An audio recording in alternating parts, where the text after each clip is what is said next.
अगला प्रश्न एक पत्रकार महोदय से। गुरुवर के चरणों में प्रणाम। आपकी जय।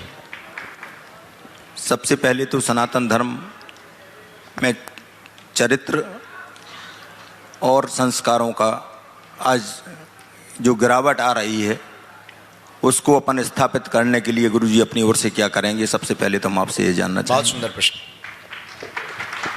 चरित्र में और संस्कार में गिरावट अगर आ रही है तो सबसे पहले हम आपको बता दें कि ये संस्कारों में गिरावट आने का कारण है कि हम लोगों ने अपने दादाओं की पद्धति को छोड़ दिया है। हमारे पिताजी तो हमारे दादाजी जब आज से यही कोई 4-6-8 साल पुरानी बात मान लीजिएगा, दादाजी को तो बहुत दिन हो गए, पर 10-12 साल पहले हमारे दादाजी, हमारे पिताजी, हमारे चाचा जी, ताऊ, पूरा परिवार घर पे शाम को जब भोजन करते थे ना तो बैठने के बाद रामचरितमानस का पाठ करवाते थे। और आज प्रत्येक घर से रामायण का पाठ बंद हो गया है। रामायण का पाठ करवाते थे तो रामायण में लिखा है, चौपाइयां आती हैं, प्रातः काल उठ के रघुनाथा मात पिता गुरु ना वही माथा। राम जी प्रातः काल उठ करके माता पिता गुरु को प्रणाम करते हैं। जब हमारे चाचा लोग, ताऊ लोग और हमारी माँ जब हमसे रामायण पढ़वाती थी, हम पढ़ते थे, तो फिर रामायण को पढ़ने के बाद माँ हमको बाद में कहती, हमारी माँ पढ़ी लिखी नहीं है पर रामायण पढ़वाती थी माँ हमसे कहती थी, बेटा देखो राम जी प्रातः काल उठ करके माता पिता और गुरु को प्रणाम करते हैं। उस दिन के बाद हमने भी प्रारंभ कर दिया था।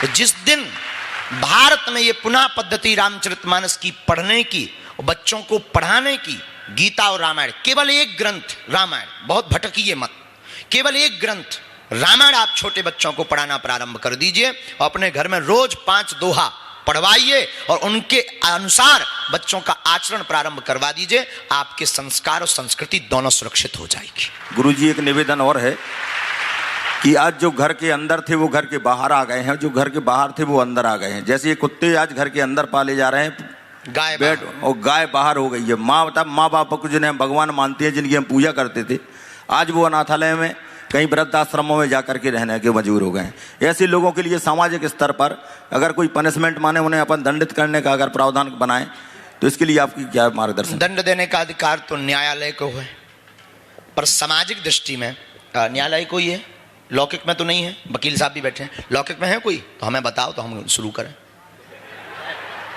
माइक लीजिए ना। हाँ, माइक लीजिए। न्यायालय के अलावा है क्या समाज में कुछ ऐसा दंड? ऐसे लोगों का सामाजिक बहिष्कार किया जा सकता है। किया जा सकता है ना, ये कर सकते हैं, क्योंकि हमें कानून के और खिलाफ भी नहीं जाना है। तो आपने कहा है कि अगर जो माता पिता को बाहर कर रहा है, जो माता पिता को नहीं मान रहा, तो अब भारत के लोग जितने यहाँ पर सुन रहे हो, इस प्रोग्राम को बाद में देखेंगे, राष्ट्र निर्माण के लिए सनातन की क्या भूमिका होनी चाहिए, इस पूरे प्रोग्राम को देखने वाले प्रत्येक भारतीय लोगों से प्रार्थना है, जो माता पिता को बाहर करे उसको समाज से बाहर करो।